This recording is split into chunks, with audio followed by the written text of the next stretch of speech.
I dag skal vi lave hakkebøffer, lidt specielt i sous vide, og så skal vi have stuet spidskål, også lavet lidt specielt selvfølgelig, og så skal vi have det nogle kartoffelcroutoner til.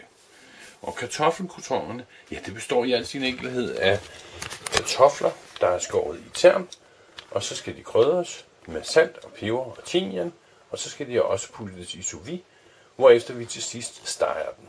Men alt sammen ser vi lidt efter lidt. Kartoffelcroutonerne er nu blevet krydret med salt og peber og timian, og ligger nu i sous vide posen. Og det næste jeg gør, det er, at jeg folder sous vide posen ud her, og så sætter jeg den ind i sous vide maskinen. Og så skal de bare lukkes. Kartoflerne er organiseret i sous vide posen, og nu tænder vi for sous vide maskinen. Undskyld til vakuumpakkeren, og nu pakker den simpelthen al luft ud af kartoffelposen, og derefter skal den simpelthen puttes i sous vide maskinen. Så holder den blå lampe op med at lyse, og det vil sige, at nu er de vakuumpakket og klar. Spidskålen er nu skåret ud, skal puttes i en gryde, dækkes med vand, og så skal den koge i små 15 minutter på lav varme. Så er spidskålen sat over, og den er sat på en mellemvarme til at starte med, og så bliver der skruet ned, og så skal den have 15 minutter, når den koger på lav varme. Til hakkebøfferne har jeg her noget hakkekød, og det er faktisk på 6-10%. Problemet med hakket oksekød, der har en lav fedtprocent, er, at det ofte ikke smager ret meget. Så derfor vil vi krydre hakkekødet, inden vi former det til bøffer. Der er forskellige meninger omkring, om man skal salte og krydre kødet inden eller efter, men faktisk er der ikke den store forskel, og det bliver ofte lidt bedre smagende ved at krydre det samtidig med, at du former bøfferne. Så jeg vender lige tilbage, når jeg har krydret kødet. Så koger de lystigt, de små spidsskål her, og for lige at give den lidt ekstra har jeg tilsat, og det er lidt snyd, men jeg har tilsat en halv klar bouillon-terning, så de lige får lidt ekstra smag. Og vi skal senere bruge væden til at lave bechamelsaucen, men det kommer jeg tilbage til. Så har vi taget oksekødet frem, og nu skal det blandes med lidt salt og lidt peber og lidt, ganske lidt hvidløgssalt. Og det er egentlig ikke fordi det skal smage hvidløg, for det skal det slet ikke, men det fremhæver lidt af kødsmagen. Og det jo er en fedtfattig blanding jeg har her, så er vi nødt til at give det lidt ekstra smag. Men nu blander jeg det med krydderierne, og så skal de formes. Til hakkebøffer hører der naturligvis også løg. Og her har jeg skåret løg ud på den lange led. Og de skal nu her om et øjeblik over i denne her pande, hvor jeg er i gang med at smelte lidt smør. Og når smøret er klart, kommer løgene på, og så skal de stege, så der er bløde løg til bøfferne. Ja. Så er løgene ved at være færdigstegte, og de skal have en lille smule farve, men ikke så meget, men som man ser her. Og det tager vi så og lægger over i en skål, for det skal vi jo bruge til vores bøffer senere. Nu skal vi til at lave bechamelsauce.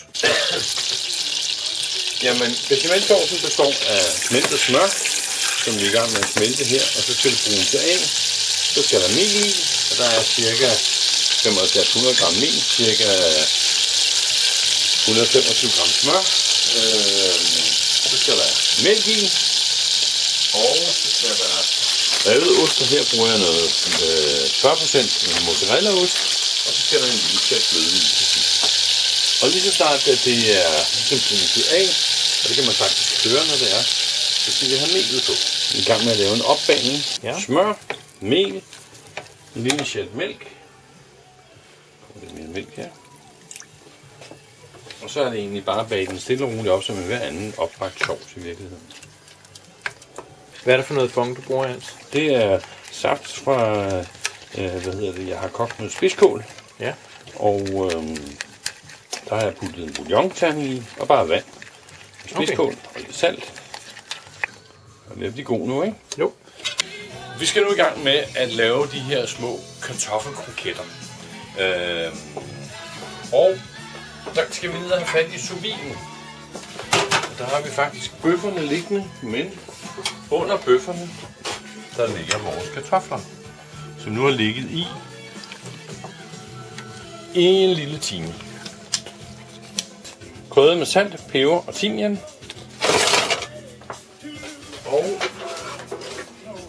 nu klipper vi simpelthen den pose op. Vi får ud små tern. Og herover der har vi så gang i lidt olie og lidt smør på den samme pande, som vi brugte til at stege løg på. Der er en lille smule løgsmag i stadigvæk. Og det er altid godt. Vi sætter fuldt skrue på. Så det kommer fra løgene? Altså det kommer fra det, du har stegt løgene med tidligere? Ja, og så har jeg tilføjet smør og olie. Ja. Og nu skal det lige bruges op. Yes. Og nu tager vi kartoflerne her. Og så ryger de faktisk direkte på panden. Og så skal de faktisk bare stå her og småhygge sig. Vores bechamelsauce er faktisk færdig. Nu skal vi bare smage den til.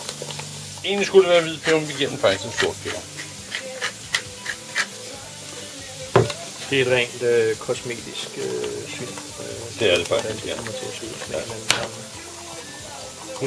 jo du tager salt og peber, eller hvad gør du? Altså, hvordan smager du den til? Og så en lille smule salt, ja. Ikke så meget, for der er faktisk rigeligt salt i. Men så kommer et af de gode krydderier, det er det tredje krydderi. Ja. Så får vi lidt af. Så. Og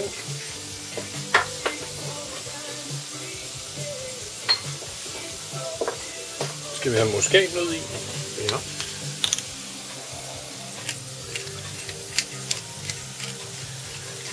God portion af det. Så. Og så pisker vi op. Ja. Så træder vi lige herover, Ernst. Hvad siger du? Vi skal have bøfferne op, vores hakkebøffer op af sous viden. Ja. Så derfor slukker jeg nu for sous viden. Den står på 62,5 grader. Gør den ikke mere. Og så er vi klar til at tage vores hakkebøffer op. Og vores hakkebøffer ser ikke specielt spændende ud, fordi de har jo nærmest blevet kogt. Men de ser sådan ud. Og læg mærke til, at der er masser af dejlig saft. Og saften, den lægger vi op i vores bechamelsauce. Det var hul i posen. Ja. Vi tager vores bechamelsauce.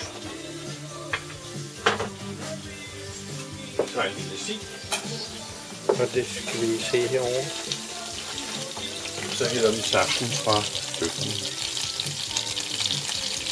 Men kun halvdelen af det. Kun halvdelen. Og så klipper vi posen op. Med vores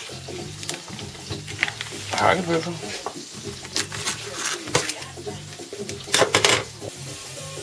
Og så kommer hakkebøfferne på.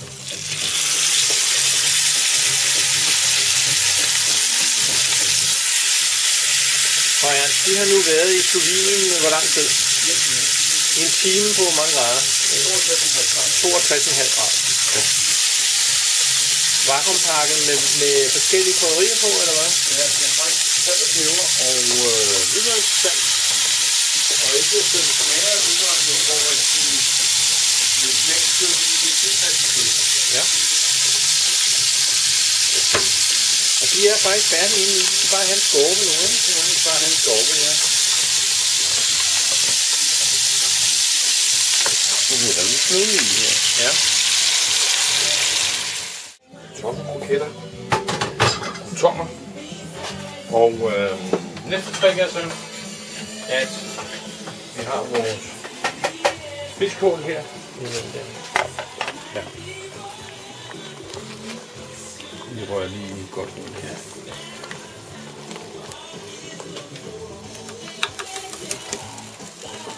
Og så skal spidskålen i virkeligheden op i vores bechamelsauce. Okay.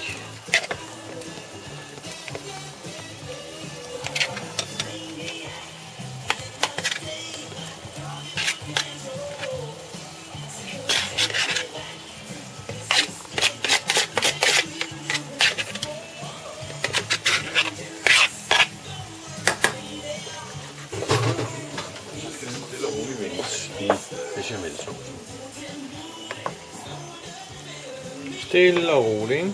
Jo. Prøv at lægge mærke til, hvor lækkert det ser ud. Ja, det ser rigtig lækkert ud. Det er et utraditionelt hakkebøf. Også fordi at den saucen, der er nu lagt på, den får jo også en dejlig lysgrøn farve. Det gør den faktisk. Og tricket er faktisk nu, at nu tager vi simpelthen bøfferne af, og så lægger vi bøfferne op på tallerkenen.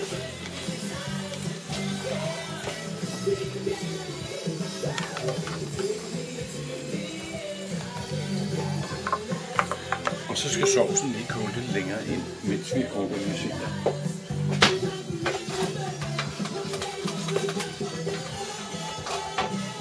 Så får sovsen lov til at koge lidt. Og så tager vi vores spidskål i bechamelsauce og arrangerer det.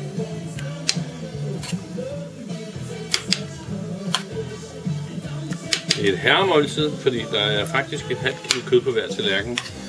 Og derudover er der jo både kartofler og spidskål i bechamelsauce. Lidt stegte løg oven på vores bøffer. Det ser godt nok lækkert ud. Super lækkert.